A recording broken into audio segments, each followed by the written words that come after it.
Hi dears, welcome back to Xylem learning. It's me Ameen sir. മക്കളെ, ആദ്യമായിട്ടാണ് ഈ channel വരുന്നെങ്കിൽ ഒന്ന് സബ്സ്ക്രൈബ് ചെയ്യുക. മാത്രമല്ല, നിങ്ങൾക്ക് ഏറ്റവും ഇമ്പോർട്ടൻ്റ് ആയ കാര്യങ്ങളാണ് ചർച്ച ചെയ്യാൻ വേണ്ടി പോകുന്നത്. അതുകൊണ്ട് തന്നെ ആദ്യം മുതൽ അവസാനം വരെ കാണാം. കാരണം ഇതിൽ ഏറ്റവും ഇമ്പോർട്ടൻ്റ് ആയ ക്വസ്റ്റ്യങ്ങൾ മാത്രമാണ് ചർച്ച ചെയ്യാൻ വേണ്ടി പോകുന്നത്. ഞാൻ തംബ്നെയിലിൽ കൊടുത്ത പോലെ ഇത് പഠിച്ച് കഴിഞ്ഞാൽ എൻ്റെ മക്കളെ നിങ്ങൾക്ക് കിട്ടാൻ 40 മാർക്ക് അത് അടിപൊളിയായിട്ട് കിട്ടും. സോ എല്ലാ ചാപ്റ്ററിലും ഇമ്പോർട്ടൻ്റ് ആയ കാര്യങ്ങൾ ചർച്ച ചെയ്യുന്നുണ്ട്. നമുക്ക് ഓരോന്ന് എന്ത് ചെയ്യാൻ നോക്കാം.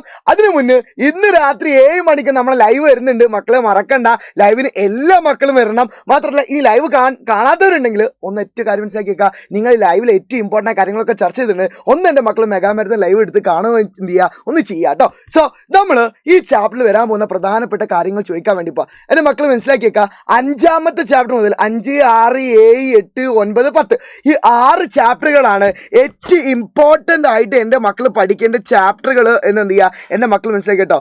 5 മുതൽ 10 വരെയുള്ള ചാപ്റ്റേഴ്സിന് എൻ്റെ മക്കൾക്ക് ഇമ്പോർട്ടൻ്റ് ആയിട്ട് ചോദ്യം ചോദിക്കും. അപ്പോൾ കുറേ കുട്ടിക്ക് ഡൗട്ട് ഉണ്ടാവും, അല്ല സാറേ അപ്പോൾ ബാക്കിയുള്ള ഭാഗത്തുനിന്ന് ക്വസ്റ്റ്യൻസ് ഉണ്ടാവില്ലേ? അവിടുന്ന് ഉണ്ടാവും 30%. ഇവിടുന്നാണ് ഏറ്റവും ഇമ്പോർട്ടൻ്റ് ആയിട്ട് എൻ്റെ മക്കൾ പഠിച്ചിരിക്കേണ്ടത്. നമുക്ക് നോക്കിയാലോ. സോ ഈ വീഡിയോ ഇഷ്ടപ്പെട്ട എന്തായാലും എൻ്റെ മക്കൾ ഷെയർ ചെയ്യണം. അതേപോലെ ലൈക്ക് അടിക്കാത്തുണ്ടെങ്കിൽ ഒന്ന് ലൈക്ക് അടിക്കും ചെയ്യോ. ഓക്കെ, നമുക്ക് നോക്കാം ഓരോ ചോദ്യങ്ങൾ.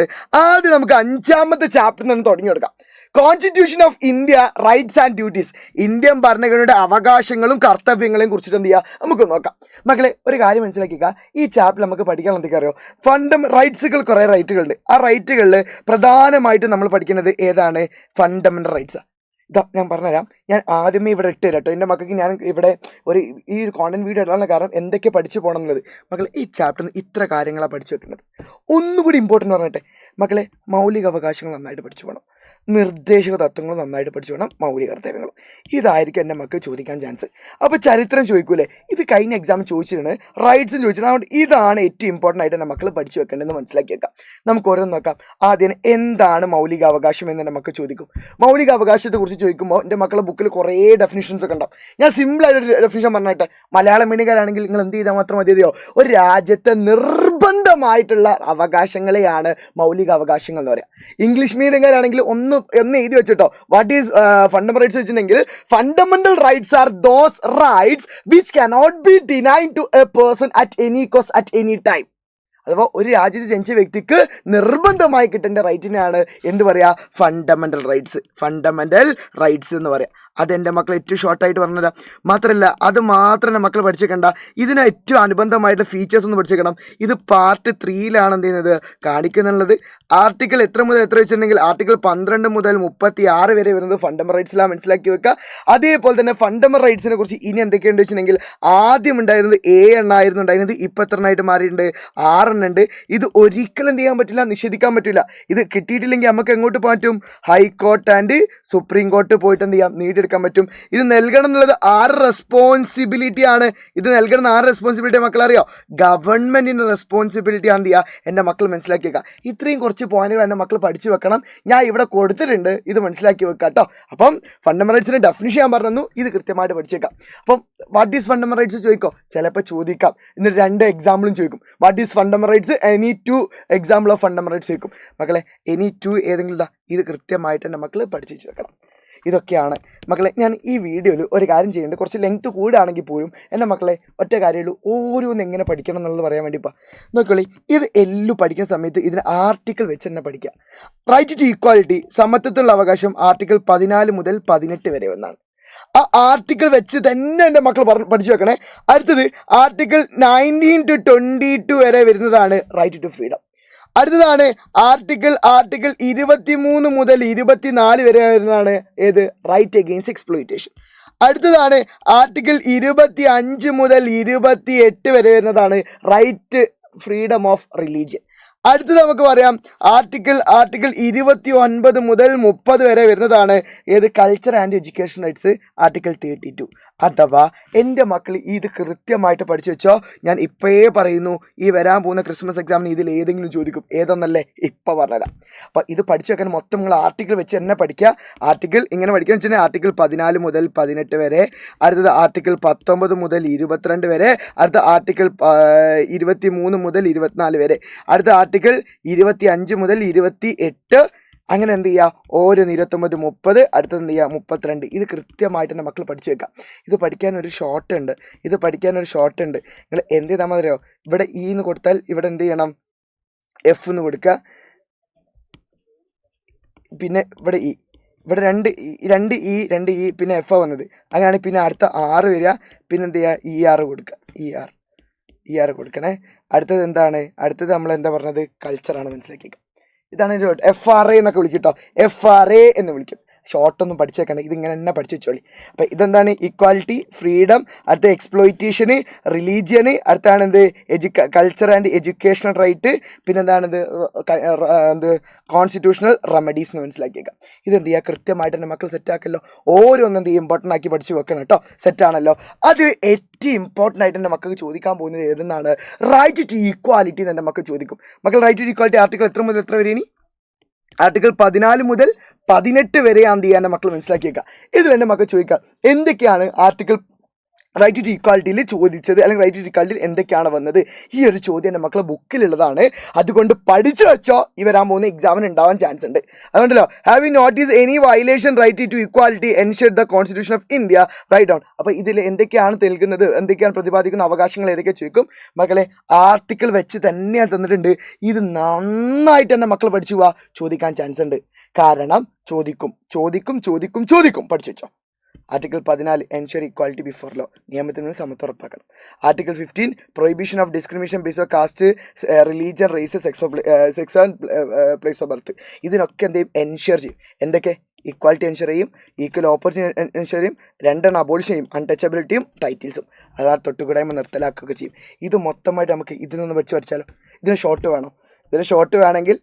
ഷോർട്ട് വേണമെങ്കിൽ മക്കളെ നമ്മുടെ മെഗാ മാരത്തോൺ ലൈവായിട്ട് കണ്ടാൽ മതി. 7 മണിക്കാ ലൈവ്. എല്ലാ മക്കളും ഞാൻ ഇത് മൊത്തം ഈ ഒരു ഹ്യൂമൻ ബോഡിയിലാക്കിയിട്ട് എൻ്റെ മക്കൾ ഷോർട്ടാക്കി വരും. കാരണം ക്രിസ്മസ് എക്സാമിന് ഏറ്റവും ഇമ്പോർട്ടൻ്റ് ആണ്, അവിടെ നമുക്ക് പഠിക്കാം. അപ്പോൾ അതെൻ്റെ മക്കൾ നീ കൃത്യമായിട്ട് മനസ്സിലാക്കിയേക്കാം. പിന്നെ പഠിച്ച കണ്ടാണ് മതസ്വാതന്ത്ര്യത്തിനുള്ള അവകാശം, റിലീജിയൻ ചോദിക്കുമെന്ന് എൻ്റെ മനസ്സിങ്ങനെ പറഞ്ഞു. എന്തൊക്കെയാണ് മതസ്വാതന്ത്ര്യം നൽകുന്ന അവകാശങ്ങൾ, മതസ്വാതന്ത്ര്യം എത്രത്തോളം ഭരണഘടനയിൽ പ്രതിപാദിക്കുന്നുണ്ട്, അങ്ങനെ എന്തെങ്കിലും കാണിച്ചു വരും. അതോ right to freedom of religion എന്ന് ക്വസ്റ്റ്യനിൽ കണ്ടാൽ എൻ്റെ മക്കളെ നിങ്ങൾ ഏതെൻ്റെ പോയിന്റ്സുകളാണ് എടുത്തത് കേട്ടോ. ഫ്രീഡം ഓഫ് റിലീജിയൻ എന്ത് ചെയ്യുന്നുണ്ട്, every person of India has right to follow, practice, spread any acceptable religion. ഇവിടെ എന്ത് ചെയ്യാൻ പറ്റും, ഏത് മതം വേണമെങ്കിലും എന്ത് ചെയ്യാം, നമുക്ക് വിശ്വസിക്കാം, അത് ആചരിക്കാനും അതെന്ത് ചെയ്യാൻ പ്രചരിപ്പിക്കാനുള്ള അവകാശമുണ്ടെന്ന് മനസ്സിലാക്കിയോ കേട്ടോ. അപ്പം 3 പറയും, എന്തൊക്കെയാണ്, പ്രചരിപ്പിക്കാനും, അനുഷ്ഠിക്കാനും, പിന്തുടരാനും. അതാണ് ഫോളോ, പ്രാക്ടീസ്, സ്പ്രെഡ് എന്ന് പറയും. അത് ഞാനൊരു ഷോർട്ട് തന്നില്ലേ, 3P എന്ന് പഠിച്ചോളി. 3P അത് നമ്മൾ പറയാം. ഒന്ന് എന്ത് ചെയ്യാം, പ്രൊഫസ് ചെയ്യാൻ പറ്റും, പ്രാക്ടീസ് ചെയ്യാൻ പറ്റും, പ്രൊപ്പഗേറ്റ് ചെയ്യാൻ പറ്റും. അപ്പോൾ കുറച്ച് സിമ്പിളായില്ലേ, പ്രൊപ്പഗേറ്റ്. ഇപ്പോൾ 3P എന്ന് പഠിച്ച കളി, right to profess, practice, propagate all religion എന്ന് പറഞ്ഞിട്ട് എഴുതാൻ പറ്റും. നിങ്ങൾ 3 മാർക്ക് നിങ്ങൾക്ക് തരാണ്. നിങ്ങൾക്ക് അധികം പോയിന്റ് കിട്ടിയില്ലെങ്കിൽ ഒരു ഐഡിയ പറഞ്ഞിട്ടെ, നിങ്ങൾ എന്ത് ചെയ്യുക, right to freedom of religion get എന്ത് ചെയ്യുന്നു, profess all religion. Right to freedom of religion right is get practice all religion. അങ്ങനെയൊക്കെ നിങ്ങൾക്ക് ആക്കാൻ പറ്റും. അതൊക്കെ ലാസ്റ്റ് എടുക്കേണ്ട ഉഡായ്പകളാണ്. അങ്ങനെയൊന്നും ചിലപ്പോൾ മാഷന്മാർ മാർക്ക് തരില്ല. പക്ഷെ നിങ്ങൾ എന്തായാലും എന്ത് ചെയ്യുക, പോയിന്റ്സ് നന്നായിട്ട് എഴുതി വെക്കണം. അപ്പോൾ ആ കിട്ടിയല്ലോ. മാത്രമല്ല ഇനി എന്താ അടുത്ത് നോക്കിക്കളി. അടുത്താണ് ഫ്രീഡം എന്ത് ചെയ്യുന്നുണ്ട്, people can act according to own belief and ചെയ്യാൻ പറ്റും എന്നുള്ള മനസ്സിലാക്കുക. മനസാക്ഷി സ്വാതന്ത്ര്യം, വ്യക്തികൾക്ക് അവരുടെ മനസാക്ഷി അനുസരിച്ച് പ്രവർത്തിക്കാനുള്ള സ്വാതന്ത്ര്യമുണ്ട്. മാത്രമല്ല എല്ലാവർക്കും എന്താ ഇവിടെ ഉള്ളത്, ഈക്വൽ ട്രീറ്റ്മെൻ്റ് ആണ്. അപ്പോൾ all religion are given equal respect and protection under the constitution. ഭരണഘടന അനുസരിച്ച് എല്ലാ മതങ്ങൾക്കും തുല്യ പരിഗണന, തുല്യ സംരക്ഷണം ഉണ്ട്. തന്നിട്ടില്ലെങ്കിൽ അമ്മ എങ്ങോട്ട് പോകാം, ഇതൊന്നെങ്കിൽ ഹൈക്കോടതിയിൽ, സുപ്രീം കോടതിയിൽ പോകാൻ പറ്റും. മാത്രമല്ല റെസ്പോൺസിബിൾ റെസ്ട്രിക്ഷൻസ് ഉണ്ട്. പക്ഷെ മൊത്തമായിട്ടില്ല, ഇതൊക്കെ ഉണ്ട്. എന്നാലും എന്തുണ്ട്, അതിനൊരു ആരോഗ്യ സംരക്ഷണം ഉണ്ട്. അഥവാ this right subject to public order, health and morality. ധാർമ്മികതയും എന്നിവയും ആരോഗ്യ നിയന്ത്രണങ്ങൾക്ക് വിധേയമായിരിക്കും എന്ത് ഉണ്ടാവുക. സിമ്പിളായിട്ട് പറയുകയാണെങ്കിൽ ഇപ്പം എന്തിനാണ് അത് കൊടുക്കുന്നത്, എന്തിനാണ് റെസ്പോൺസിബിൾ റെസ്ട്രിക്ഷൻ കൊടുക്കുന്നത് വെച്ചിട്ടുണ്ടെങ്കിൽ, ഇപ്പം നിങ്ങൾ ആരാധിക്കാൻ പോകുന്നത് അല്ലെങ്കിൽ നിങ്ങളുടെ ആചാരത്തിലെ ഏറ്റവും വലിയ പൂജ എന്ന് പറഞ്ഞാൽ നിങ്ങളെ കുട്ടീനെ കൊല്ലുന്ന ആചാരമാണ്. അത് നമ്മൾ സമ്മതിക്കോ? രാജ്യത്ത് ഒരു കുട്ടീനെ കൊല്ലാനുള്ള അവകാശം ഒരാൾക്കില്ല. നമുക്ക് ഒരാളുടെ ജീവൻ എടുക്കാനുള്ള അവകാശമുണ്ട്, ഇല്ല. അപ്പോൾ അങ്ങനത്തെ ഒരു ഇത് കൊണ്ടുവന്ന സമ്മതിക്കോ? അതാണ് റെസ്പോൺസിബിൾ റെസ്ട്രിക്ഷൻ. അപ്പം എൻ്റെ മക്കളെ നിങ്ങൾ ചോദിക്കുമ്പോൾ നിങ്ങൾ പഠിച്ചു കണ്ടാണ് ഫ്രീഡം ഓഫ് റിലീജിയൻ, ഫ്രീഡം എന്ത് ചെയ്യാൻ പറ്റും, കൺസിഡർ ചെയ്യാൻ പറ്റും, ഈക്വൽ ട്രീറ്റ്മെൻറ്റ് ചെയ്യാൻ പറ്റും, റെസ്പോൺസിബിൾ റെസ്ട്രിക്ഷൻ. ബാക്കി പോയിന്റ് എന്ത് ചെയ്യുക, ഒന്ന് വിവരിച്ചാൽ മതി. സെറ്റല്ലേ? അപ്പം ഈ ഒരു ചോദ്യം എൻ്റെ മക്കളെ എൻ്റെ മനസ്സിങ്ങനെ പറയുന്നത് ചിലപ്പോൾ ചോദിക്കാൻ ചാൻസ് ഉണ്ട്. അപ്പം ഇതിൽ ഏറ്റവും ഇമ്പോർട്ടൻ്റ് ഏതൊക്കെ വെച്ചിട്ടുണ്ടെങ്കിൽ ഈക്വാലിറ്റി എൻ്റെ മക്കൾ പഠിച്ചു പോകണം, ഫ്രീഡം ഒന്ന് എൻ്റെ മക്കൾ പഠിച്ചു പോകണം. ഇതിലൊരു ആക്ട് ഉണ്ട്, ആ ആക്ട് ഒന്ന് നന്നായിട്ട് പഠിച്ചു പോകണം. പോകണം. റിലീജിയൻ എന്ത് ചെയ്യണം, ഇറ്റ്സ് ഇമ്പോർട്ടൻറ്റ്. പിന്നെ ഞാൻ പറഞ്ഞിരിക്കുന്നു മക്കളെ, കാരണം എക്സാം ടഫ് ആണെങ്കിൽ, ഇപ്പം എക്സാമുകൾ ടഫ് ആവാറുള്ളത് അതുകൊണ്ടാണ് അത് കോൺസ്റ്റിറ്റ്യൂഷണൽ റെമഡീസിന് എൻ്റെ മക്കൾ എന്ത് ചെയ്യണം, പഠിച്ചു വെക്കണം കേട്ടോ. ഇനി അടുത്തൊരു ചോദ്യം നമ്മൾ SCRT കണ്ട ചോദ്യമാണ്. രാഷ്ട്ര നയത്തിൻ്റെ നിർദ്ദേശക തത്വങ്ങളിലെ ഗാന്ധിയൻ ആശയങ്ങളുടെ സമകാലീന പ്രാധാന്യം വിലയിരുത്തുക. അഥവാ നിർദ്ദേശ തത്വങ്ങൾ 3 തത്വങ്ങൾ പറയുന്നുണ്ട്. ഗാന്ധിയൻ തത്വങ്ങളുണ്ട്, അങ്ങനെ തത്വങ്ങളുണ്ടല്ലോ, അത് കൃത്യമായിട്ട് എൻ്റെ മക്കൾക്ക് ചോദിക്കാറുണ്ട്. മക്കളെ ഇത് ഏത് പാർട്ടിലാണ് വന്നതെന്ന് ജസ്റ്റ് അത് അറിഞ്ഞൊക്കെ ചിലപ്പോൾ 1 മാർക്കിനൊക്കെ ചോദിക്കും. പാർട്ട് 4 വന്നതാണ്. പാർട്ട് 4A ആണ് ഫണ്ടമെന്റൽ ഡ്യൂട്ടീസ് കേട്ടോ. ഇത് ആർട്ടിക്കിൾ എത്ര മുതൽ എത്ര വരെയാണ്? ആർട്ടിക്കിൾ 36 മുതൽ 51 വരെ എന്ത് ചെയ്യുക എൻ്റെ മക്കൾ 31 മുതൽ കേട്ടോ, സോറി 33 മുതലല്ലേ, സോറി അവിടെ ഡൗട്ട് വന്നല്ലോ. അതെൻ്റെ മക്കൾ കമൻറ്റ് ചെയ്തു കേട്ടോ, എല്ലാ മക്കളും കമൻറ്റ് ചെയ്തു. നിങ്ങൾക്ക് വിട്ടെന്ന് എനിക്ക് പെട്ടെന്ന് കിട്ടുന്നില്ല. 36 എനിക്ക് ഡൗട്ട് ഉണ്ട്, എൻ്റെ മക്കൾ കമൻറ്റ് ചെയ്യും കേട്ടോ. അത് വരാനുള്ള എല്ലാത്തിലും ആർട്ടിക്കിളും പാർട്ടും പഠിച്ചു വെക്കണം കേട്ടോ. നിർദ്ദേശകത്വങ്ങളിലെ ഇതൊന്ന് നന്നായിട്ട് എൻ്റെ മക്കൾ നോക്കി വെക്കണം. ഏതൊക്കെയാണ് ഉദാരാശയങ്ങളും സോഷ്യലിസ്റ്റ് ആശയങ്ങളും ഗാന്ധിയൻ ആശയങ്ങളും കൃത്യമായിട്ട് പഠിച്ചു വെക്കുക. നിങ്ങൾക്ക് ചോദിക്കും, ഏതെങ്കിലും ഒന്നൊക്കെ എടുത്തിട്ട് 3 മാർക്കും ചോദിക്കുക. ഇവിടെ ചോദിച്ച ഗാന്ധിയൻ ആശയങ്ങളാണ്. ഗാന്ധിയൻ ആശയങ്ങൾ എന്തൊക്കെയാണ് സാമകാലിക പ്രവർത്തനങ്ങൾ ഇതാക്കിയത്? ഒന്നെന്ത് ഗ്രാമപഞ്ചായത്തുകൾ സെറ്റപ്പ് ആക്കിയത് എന്തുകൊണ്ടാണ്? ഗാന്ധിയൻ ആശയങ്ങൾ ഉണ്ടായപ്പോഴാണ്. കുടിൽ വ്യവസായങ്ങൾ പ്രോത്സാഹിപ്പിച്ചത് എന്താണ്? ഗാന്ധിയൻ ആശയം ഉണ്ടായപ്പോഴാണ്. ഉണ്ടല്ലോ, ഓർഗനൈസ് ഗ്രാമപഞ്ചായത്ത്, ഫോസ്റ്ററിങ് കോട്ടേജ് ഇൻഡസ്ട്രീസ്, അടുത്താണ് കൃഷിയും മൃഗസംരക്ഷണം കൊണ്ടുവന്നത്. അഗ്രികൾച്ചർ ആൻഡ് അനിമൽ ഹസ്ബൻഡറി കൊണ്ടുവന്നത് ആരാണ്? ഗാന്ധിയൻ ആശയത്തിലാണ്. ലഹരി പാനീയങ്ങൾ ആരോഗ്യത്തിന് ഹാനികരമായ മരുന്നുകൾ ഉപയോഗം നിരോധിക്കണം എന്ന് ഗാന്ധിജിയാണ് പറഞ്ഞത്. Prohibition of consumption of intoxicating drinks and drugs എന്ത് ചെയ്തു പറഞ്ഞിട്ടുണ്ട്. മാത്രമല്ല പട്ടികജാതി പട്ടികവർഗ വിഭാഗങ്ങളുടെ ഉന്നമനത്തെ കുറിച്ചിട്ട് ഞാനൊരു കാര്യം പറയട്ടെ. നാളത്തെ ക്വസ്റ്റ്യൻ പേപ്പറിൽ ഒരു 10 മുതൽ 16 വരെ ഒരു ചോദ്യമായിരിക്കും ഇത്. അതിന് വലുത് വേറെ ഇല്ലല്ലോ മക്കളെ. ഇത് പഠിക്കാനുള്ള ഷോർട്ടല്ലേ, പോരിട്ടോ 7 മണിക്ക് പോരി. പിന്നെ നിങ്ങൾക്കൊരു ഇതൊന്നൊക്കെ ഒരു ചോദിക്കാൻ 4 മാർക്ക് ചോദ്യം ചോദിക്കാൻ ചാൻസ് ഉള്ളതാണ് കേട്ടോ. Identify the difference between fundamental rights and direct principle ചോദിക്കും. മക്കളി മൗലികാവകാശങ്ങൾ നിർദ്ദേശകത്വങ്ങളുണ്ട്. അതിൽ കാണാൻ can be restored through codes. ഇത് കനോട്ട് ബി എന്ത് ചെയ്യുക, റീസ്റ്റോർഡ് ആണ്. ഇത് കോടതി വഴി പുനഃസ്ഥാപിക്കാനും ഇത് കോടതി വഴി പുനഃസ്ഥാപിക്കാൻ പറ്റില്ല. ഇതെന്താണ്? Set A limit on government powers. ഇവിടെ ഗവൺമെന്റ് അധികാരങ്ങൾക്ക് പരിധി നിർണ്ണയിക്കും. മറ്റൊരുത്ത് എന്ത് ചെയ്യും, മോട്ടിവേറ്റ് ചെയ്യും. എന്ത്? ഗവൺമെന്റ് സർട്ടൻ തിങ്സ്, ചില കാര്യങ്ങൾ ഗവൺമെന്റിനെ പ്രോത്സാഹിപ്പിക്കും. വ്യക്തികൾ അവകാശങ്ങൾ സംരക്ഷിക്കുന്നതാണ് ഫണ്ടമെന്റൽ റൈറ്റ്സ്, അഥവാ എന്താ പ്രൊട്ടക്ട് ഇൻഡിവിജ്വൽ റൈറ്റ് ആണ്. ബട്ട് ഇവിടെ എന്താണ്? സമൂഹത്തിലെ എല്ലാ ജനവിഭാഗങ്ങൾക്കും എന്തുറപ്പാക്കാൻ വേണ്ടിയിട്ടാണ്? ക്ഷേമം ഉറപ്പുവരുത്തണം. അപ്പോൾ എന്തൊക്കെ? പുനഃസ്ഥാപിക്കാൻ കഴിയില്ല, ഗവൺമെന്റിനെ പ്രേരിപ്പിക്കുന്നു, ക്ഷേമം ഉറപ്പുവരുത്തുന്നു, അതേപോലെ ഭേദഗതി നടപ്പിലാക്കൽ ലളിതമാണ്, സാമ്പത്തിക ജനാധിപത്യം സാക്ഷാത്കരിക്കുന്നു. മക്കളെ ഈ പട്ടിക പഠിച്ചു വെച്ചോളി. ഇതെന്ന് വരാൻ ചാൻസ് ഉള്ളതാണെന്ന് ചെയ്യാൻ എൻ്റെ മക്കൾ മനസ്സിലാക്കി വെക്കാം. ഇനി അടുത്തതാണ് മൗലിക കർത്തവ്യം. മൗലിക കർത്തവ്യങ്ങൾ നിങ്ങൾ മനസ്സിലാക്കുക. സർദാർ വല്ലഭായ് പട്ടേലിനാണ് ഫണ്ടമെന്റൽ ഡ്യൂട്ടീസ് ഇറങ്ങിയിരിക്കുന്നത്. ഫാദർ ഓഫ് ഫണ്ടമെന്റൽ ഡ്യൂട്ടീസ് വെച്ചാലും ആരാണ്? ഇദ്ദേഹമാണ്. മനസ്സിലാക്കിയേക്കുക. പാർട്ട് 4A വന്നതാണ്. മനസ്സിലാക്കി കേട്ടോ. പാർട്ട് 4A വന്നതാണ്, മനസ്സിലാക്കി വെക്കുക കേട്ടോ. ഇനി ഫണ്ടമെന്റൽ ഡ്യൂട്ടീസിൽ എക്സാമ്പിൾസ് ആയിരിക്കും എൻ്റെ മക്കൾ ചോദിക്കുക.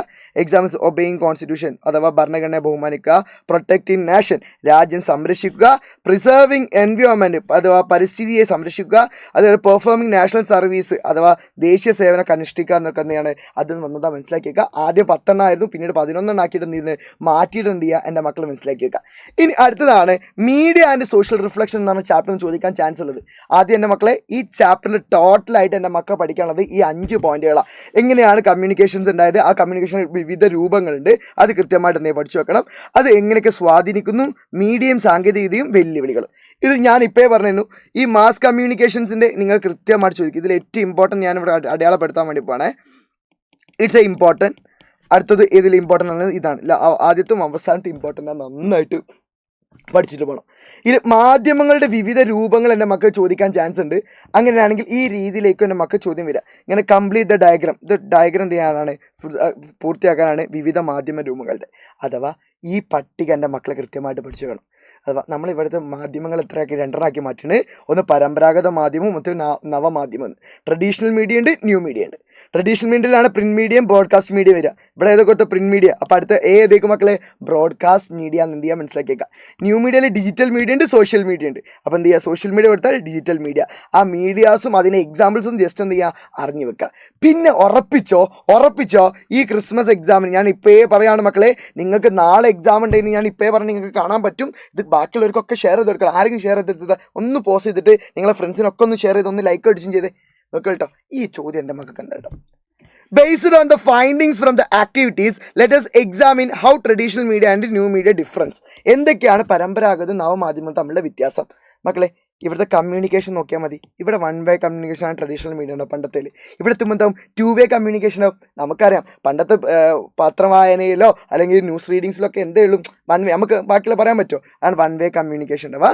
പക്ഷേ new media, social media, digital media ഒക്കെ എന്താണ് 2 വേ കമ്മ്യൂണിക്കേഷൻ മനസ്സിലാക്കിയേക്കുക. ഇവിടെ ഇൻട്രാക്ഷൻ എന്താണ് ലിമിറ്റഡ് ആണ്. ബട്ട് ഇവിടെ എന്താണ് ഇൻട്രാക്ഷൻ എന്താണ് ഹൈ ഇൻട്രാക്ഷൻ എന്താണ് പാർട്ടിസിപ്പേഷൻസ് ഉണ്ടാവുക.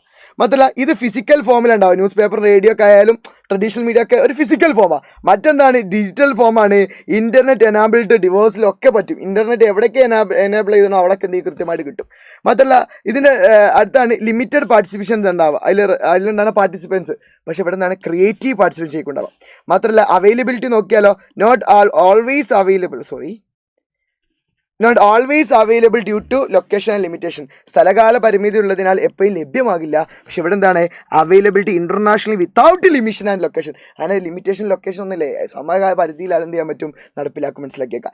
പിന്നെ ചോദിക്കും ഡിജിറ്റൽ മര്യാദകൾ എൻ്റെ മക്കളെ ഇത് നന്നായിട്ട് പഠിച്ചോളി. എന്താണ് ഡിജിറ്റൽ മര്യാദകൾ, അതെങ്ങനെയൊക്കെയാണ് റിലേറ്റ് ചെയ്തത്, 3 മാർഗ്ഗനിർദ്ദേശങ്ങൾ വിശദീകരിക്കാൻ ചോദിക്കും. അപ്പോൾ ഇതിൽ ചോദിച്ചെന്താണ് ഡിജിറ്റൽ മര്യാദകൾ എന്നാൽ എന്താണ്, ഡിജിറ്റൽ മര്യാദ എന്താണ്, നിങ്ങൾ പട്ടികയിൽ ഇങ്ങനെ ഒരു ക്വസ്റ്റ്യൻ കൊടുത്തത് നന്നായിട്ട് പഠിച്ചേക്കാം. എന്താണ് digital etiquette? Refers the proper and respectful behaviour that individuals are expected to follow while interacting digital space.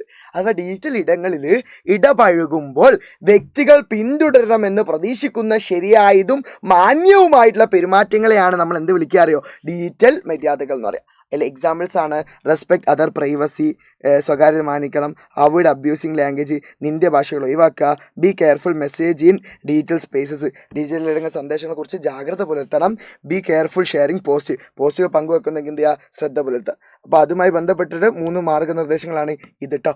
മക്കളെ പഠിച്ചു വെച്ചോ, ചോദിക്കും. ഇനി അത് ചോദിച്ചില്ലെങ്കിൽ എന്തൊക്കെയാണ് പരിശീലിക്കുന്ന ഗുണങ്ങൾ എന്തൊക്കെ കിട്ടും, അപ്പോൾ ഇത് സെറ്റായാലും എന്തൊക്കെ കിട്ടും, അവ റെസ്പെക്ട്ഫുൾ കമ്മ്യൂണിക്കേഷനും ഈ കാര്യം കൂടി എൻ്റെ മക്കൾ ജസ്റ്റ് എന്ത് ചെയ്യണം നോക്കിയിട്ട് പോകണം കേട്ടോ. ഇനി അടുത്ത ചാപ്റ്ററാണ്. ഈ ചാപ്റ്ററിന് എന്തൊക്കെ പഠിക്കണം നമുക്ക് ഡൗട്ട് ഉണ്ടാവും, അത് ഞാൻ തന്നിട്ടുണ്ട്. നോക്കിയോളി, ഡെമോക്രസിയിൽ ആദ്യം എന്താണ് ഡെമോക്രസി എന്ന് പഠിച്ചേക്കണം. അത് എവിടെയാണ് ബർത്ത് പ്ലേസ് എന്നുള്ളത്. എൻ്റെ മക്കൾക്ക് ബർത്ത് പ്ലേസ് എവിടെ അറിയെങ്കിൽ ഒന്ന് കമൻറ്റ് ചെയ്യുക. എൻ്റെ മക്കൾ ഒന്ന് കമൻറ്റ് ചെയ്യുക. പിന്നെ ഡെമോക്രസി 2 ആക്കിയിട്ടുണ്ട്, ഡയറക്റ്റും ഇൻഡയറക്റ്റും. എന്താ വ്യത്യാസം അറിയാം.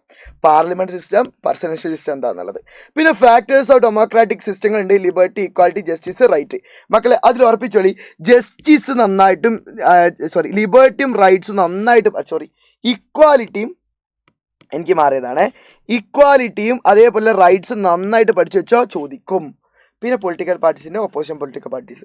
അതിൽ ആദ്യം നമുക്കറിയാം ജനാധിപത്യം 2 ആക്കി മാറ്റിയിട്ടുണ്ട്, ഈ ഡയറക്റ്റും ഇൻഡയറക്റ്റും. അപ്പോൾ എൻ്റെ മക്കൾ ഉറപ്പാണല്ലോ ചോദിക്കാം. ഒന്നെങ്കിൽ എൻ്റെ മക്കൾക്ക് ഫണ്ടമെന്റൽ റൈറ്റ്സും മൗലികാവകാശം തമ്മിലുള്ള വ്യത്യാസം ചോദിച്ചിട്ടില്ലെങ്കിൽ നിങ്ങൾക്ക് വരാമെന്നാണ്. പ്രത്യക്ഷ ജനാധിപത്യവും പരോക്ഷ ജനാധിപത്യവും തമ്മിലുള്ള വ്യത്യാസം, ഡയറക്റ്റും ഇൻഡയറക്റ്റും ഡെമോക്രസി തമ്മിലുള്ള വ്യത്യാസം, അത് എൻ്റെ മക്കൾക്ക് ഞാനിവിടെ കൊടുത്തിട്ടുണ്ട്, മനസ്സിലാക്കിയേക്കാം. അഥവാ ഡയറക്റ്റ് ഡെമോക്രസി ഡയറക്റ്റ്ലി ആയിരിക്കും പീപ്പിൾസ് എന്ത് ചെയ്യുക, നേരിട്ടേക്കും ഭരണം നടത്തുക. ഇൻഡയറക്റ്റ്ലി എന്താണ്, ദ പീപ്പിൾ ത്രൂ റെപ്രസെൻറ്റേറ്റീവ്, ജനങ്ങൾ തിരഞ്ഞെടുത്ത പ്രതിനിധികളുടെ എന്ത് ചെയ്യുക, ഭരണം നടത്തുക, മനസ്സിലാക്കിയേക്കാം. മാത്രമല്ല the people participate decision making themselves, ഇവരെന്തെങ്കിലും ജനങ്ങൾ നേരിട്ടാണ് പങ്കാളികളായ തീരുമാനം എടുക്കുക. പക്ഷേ people elected represent to make, തീരുമാനം എടുക്കാൻ തെരഞ്ഞെടുപ്പ് പ്രതിനിധികളായിരിക്കും എന്ത് ചെയ്യുക, എടുക്കുക. തെരഞ്ഞെടുപ്പ് പ്രതിനിധി എന്താ എടുത്തത്, അതായിരിക്കും തീരുമാനം. മറ്റെല്ലാവർക്കും പങ്കെടുക്കാൻ പറ്റും.